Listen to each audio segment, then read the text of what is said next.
इब्राहिम की बड़ी आजमाइश।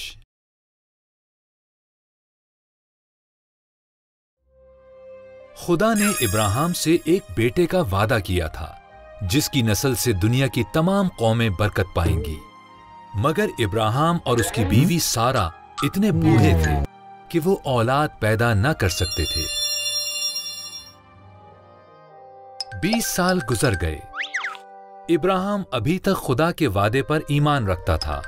जब उसकी उम्र 100 साल और सारा की उम्र 90 साल हुई तो खुदा ने उन्हें अपने वादा की याद दहानी करवाई कि सारा के औलाद पैदा होगी। जब उनका बेटा पैदा हुआ तो सारा इस कदर खुश थी कि उसने कहा, खुदा ने मुझे हंसाया।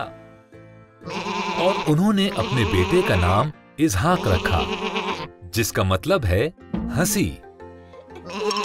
जब इसहाक अभी छोटा लड़का था, खुदा ने इब्राहिम का इम्तिहान करते हुए उसे इसहाक को कोहे मोरिया पर ले जाकर खुदा के लिए कुर्बान करने को कहा।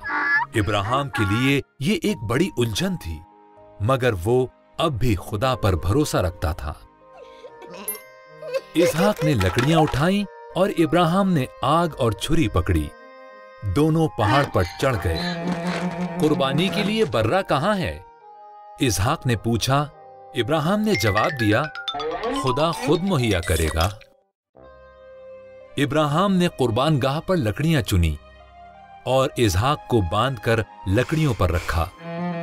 जो ही उसने इसहाक को ज़िबा करने के लिए छुरी उठाई तो एक फरिश्ते ने उसके नाम से पुकारा, ए इब्राहिम,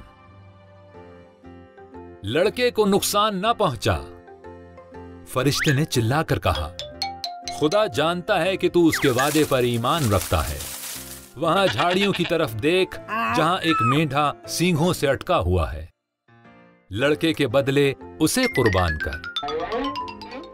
तब इब्राहिम ने अपने बेटे के बदले उस मेंढे को कुर्बान किया और उसने उस जगह का नाम यहोवा यरी रखा, क्योंकि खुदा ने कुर्बानी के लिए बर्रा खुद मुहैया किया था। जैसा खुदा ने कहा था वैसा ही उसका वादा पूरा हुआ। बाइबल ऐप बच्चों के लिए, इस ऐप को फ्री डाउनलोड करें।